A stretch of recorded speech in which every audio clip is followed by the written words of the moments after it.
Yeah, it's a forgery, right. Okay. Is the Sistine Chapel a forgery? Is other things that aren't forgeries? No. So why, where's that coming from exactly? I'll tell you this right now. You know how you know it's not a forgery? You look at the sketch and you see pain, you see inspiration, you hold it in your hand, you smell it, and you know it's not a forgery. And if it is, then, I just got rich off of a forgery, which isn't so bad.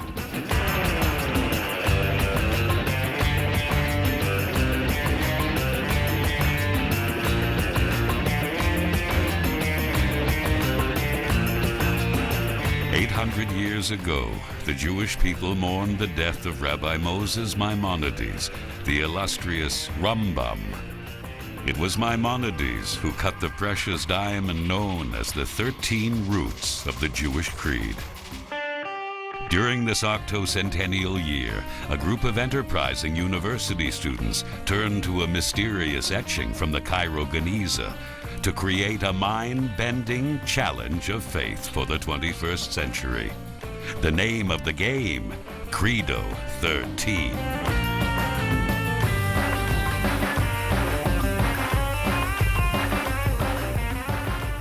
Welcome to CREDO 13. I'm Michael Kegel. The eighth root belief of the Maimonidean Creed is that the Torah in our hands is the Torah. There is no other Torah. This is it.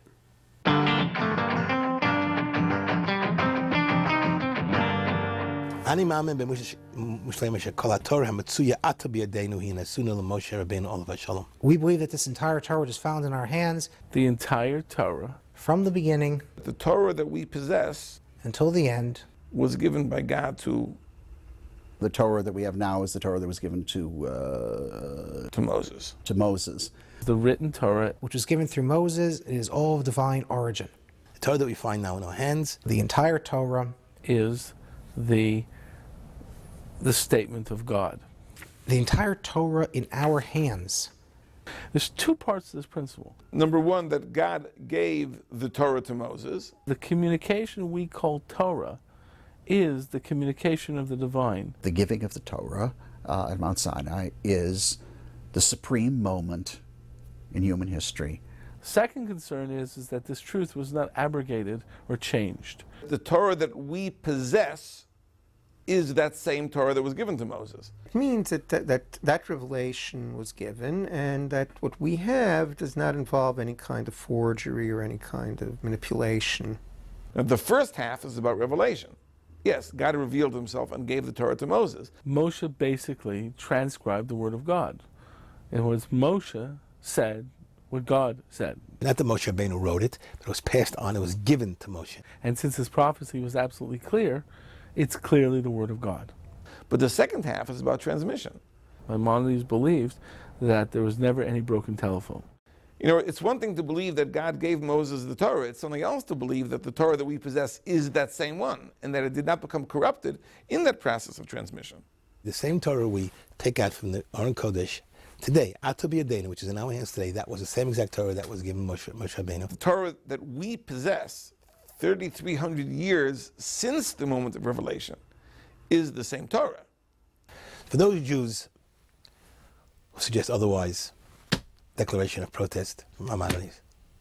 This is one of the beliefs that we believe in. Jokingly, I would say that if I was going to become a heretic, this is where I would become a heretic.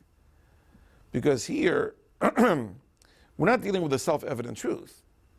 We're dealing with a historical fact that the Torah that we possess 3,300 years since the moment of revelation is the same Torah. When you have movements within Judaism that deny the relevance of the Torah, at least it's that the antiquity of Torah is that it's an antique, but it's not, that was not really the one that was relating to us.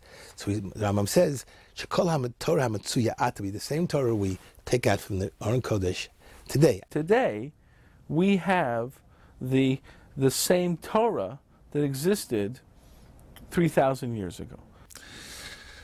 Okay, this is a very interesting fundamental principle. And to be brutally honest about it, it is presented to us in very simple form. It is far from simple. Why that is so we'll see in a few minutes, but the complexity can be anticipated by a good metaphor, which is what we get in our CREDO drama number 8, where Billy repeatedly attempts to put her faith structure in communication with Joe's. But her communications are initially unclear, and so Joe remains unreceptive. I canceled my email account. Why would you do that? Just wasn't worth it. You can get a free account. It's not it. Viruses? Not really. So why'd you cancel? It was driving me crazy. It's so convenient. No, I just don't trust it. You don't trust email? Yeah, at least on the phone you can hear the person's voice. You can see the person's email address. That doesn't mean they wrote it. Well, can you just tell by their style? You could fake that. So, how do you communicate? In person mostly. What if you can't be there in person? So I have this idea. Oh no. What kind of idea? Homing pigeons. Homing pigeons? Yeah, you can always trust a homing pigeon. Billy, it's a pigeon. Right. Why would it lie?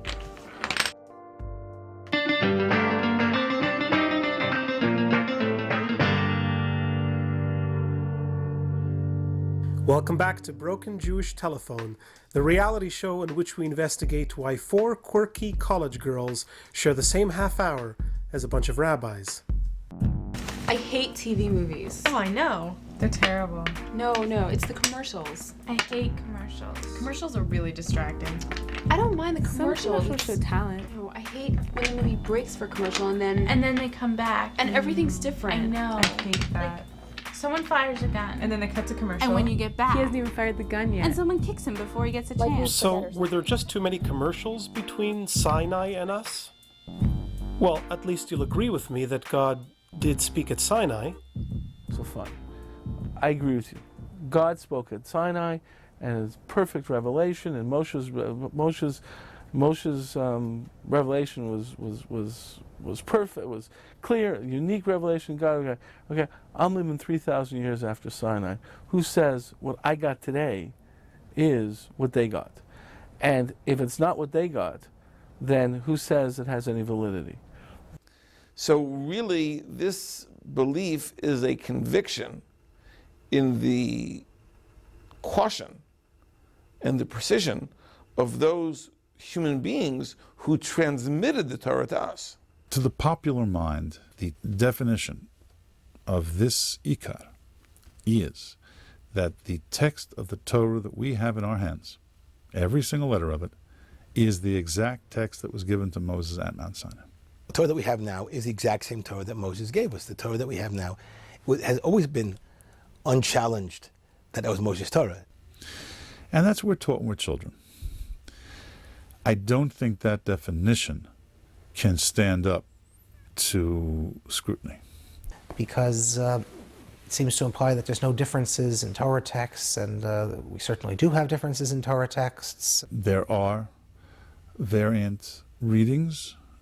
There are Yemenite variant readings. There are variant readings even in the Masoretic text, which is the text that we use. We call it the Masoretic text, whereas in reality, the Bali Masorah, who are the people that actually wrote down our version of the Torah, there were many of them, and that our text is just one among many, and that text itself was based upon comparing, contrasting various other texts. That I certainly could not deny that that some variations exist. Plus, of course, we all know, as Rabbi Akiva Eiger notes in Shas, that the Talmud is dealing very often with textual variants of the Chumash and of Navi that are slightly different than what we have and what we read in our synagogues.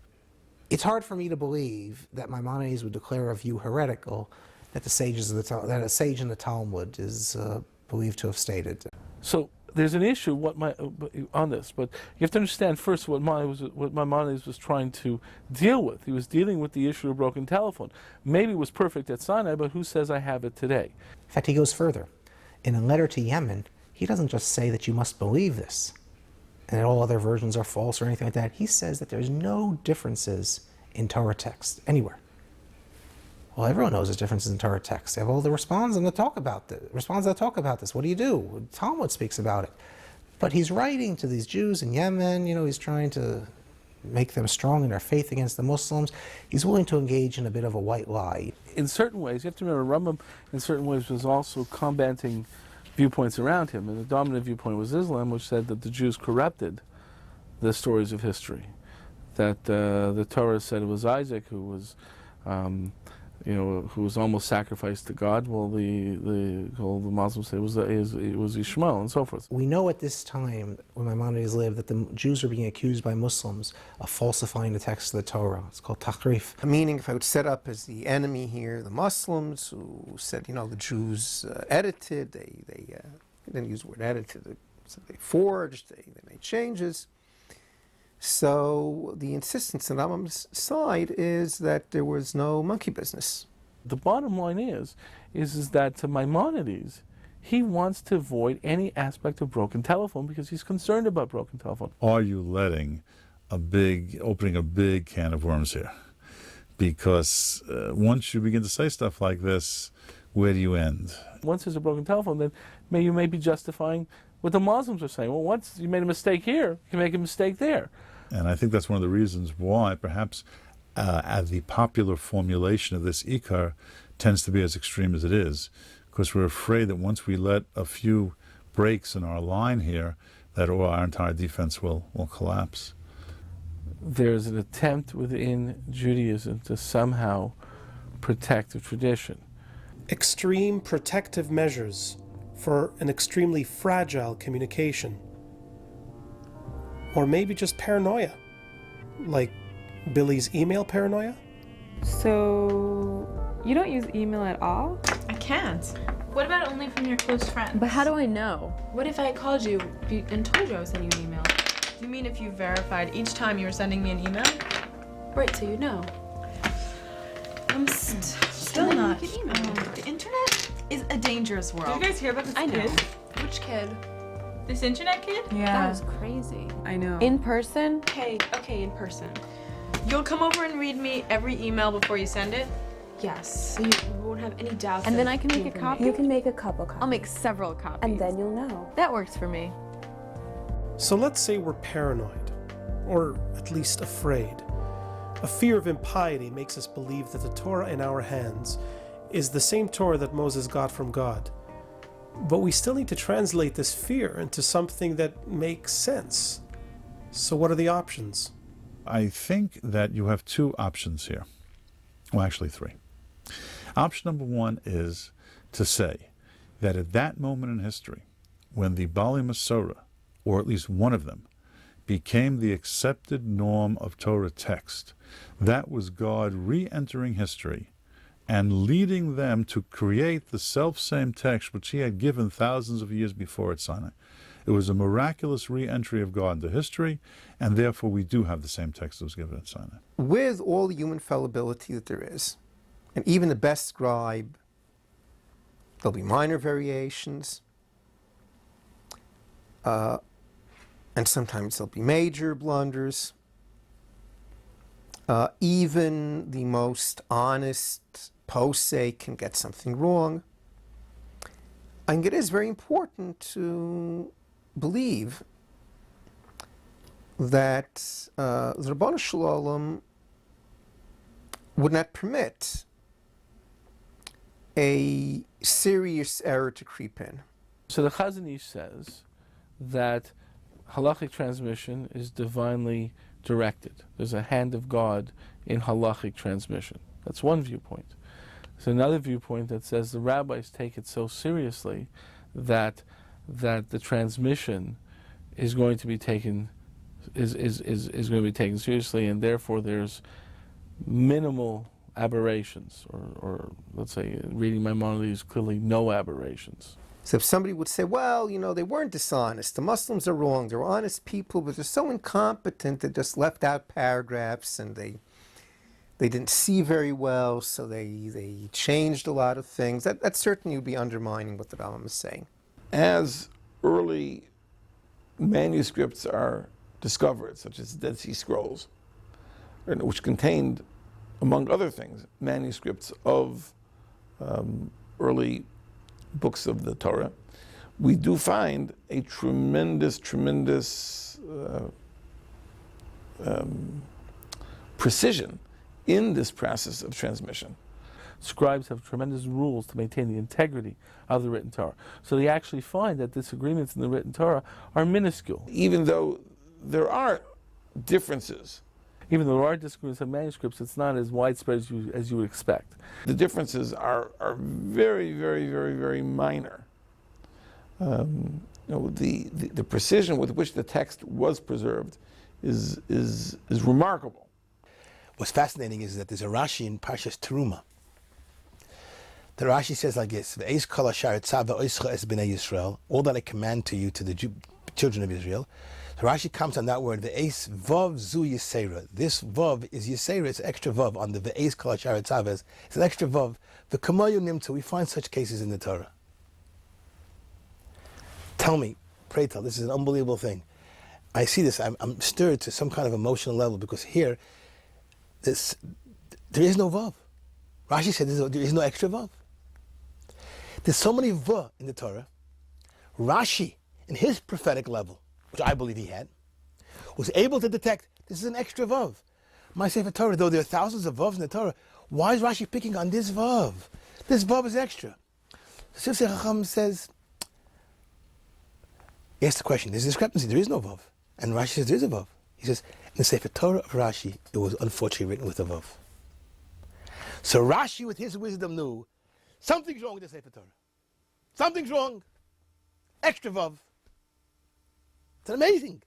Not seeing any other Sefer Torah. Something's wrong with the Sefer Torah. Something wrong here. It's unbelievable. It's like, how master, you're master of every word in the Torah. You think of it. I mean, people read novels and they can't do this. How the Alpha have those been Kaddish L'chol. Think of one extra word, like one extra letter, a letter. The eighth. Take a look at Parshas Teruma. It's just a fascinating Rashi. It just grabs you. I mean, how Rashi is able to detect, either from the knowledge or from prophetic wisdom or from some level that he's able to know this. Like, kudos to Rashi, which I tell you.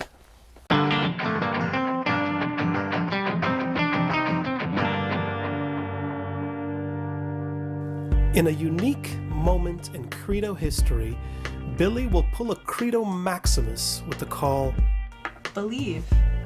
Watch and listen for it. I actually like TV movies. No, you don't. I do. I really like them. Why? I like the bad music. Yeah, the bad music's good. I like the terrible acting. That's true. And I like the pointless scripts. They have an allure. And I like the way they come back from commercial. But they change the story. What? They come back from commercial to a different scenario than you left. They blatantly change things. They're just telling you that you got it wrong. That I what? That I got it Yes, wrong? you saw wrong. I didn't see wrong. I didn't see wrong. They change the scenario. They update the scenario. They replace objects. They rearrange positions. They invert dialogue. They're just telling you how it really is. But they change the whole thing. I say turn it off. Or maybe... Yes, for the sake of the movie. Believe.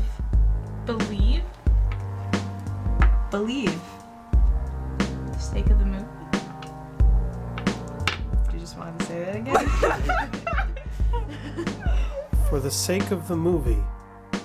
Another way to make sense of our belief in the authenticity of the Torah. For the sake of the movie.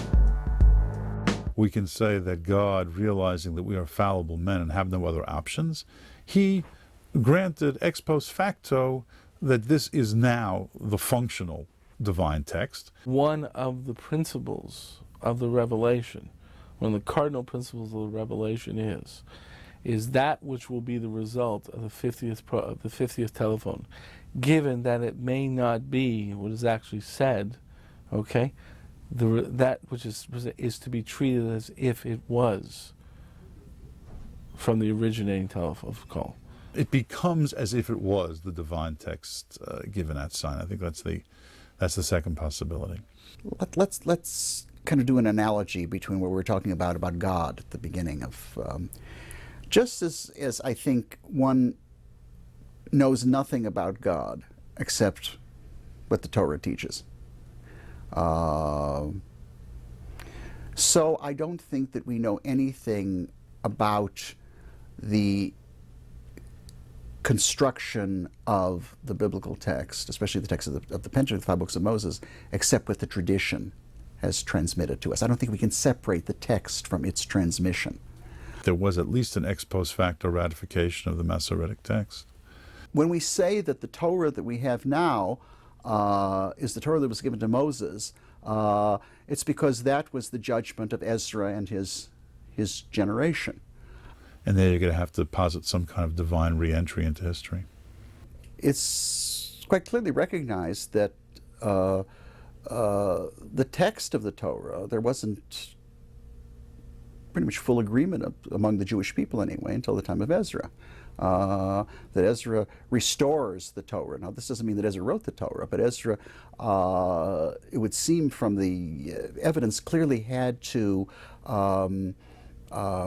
reassemble the Torah. And again, either that the Baalei Masorah rediscovered the Sinaitic text, or that God now gives it his imprimatur. Which I don't think in any way compromises our belief that the Torah is min hashamayim. According to the rabbis, Ezra's work was clearly a second revelation, which does not mean that Ezra wrote a new Torah or added even anything to the Torah, but that Ezra clearly had to establish what a correct text was when there had been a great deal, obviously, of discrepancy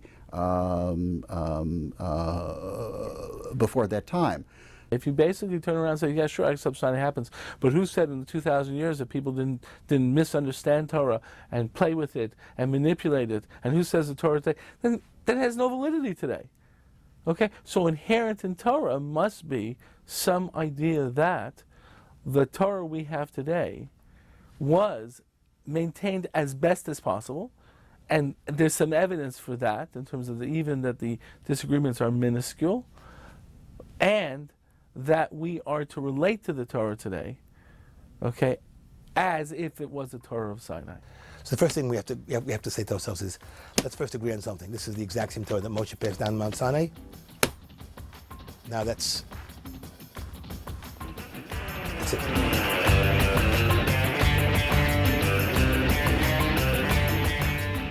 Keep building the faith with Credo 13. Join us next week for the next root belief of the Maimonidean Creed. The Torah is immutable. Stay tuned for the Men in Black Hats on Messages up next. They sent me out to Cambridge, and I saw it. I saw the etching. I said, and the first feeling was, immediately, was, am I allowed to bring this coffee in here? Because, what if it spills? What if I just, and then I said to myself, so what if it spills? Did you see how dirty it was? Did you see how dirty it already was?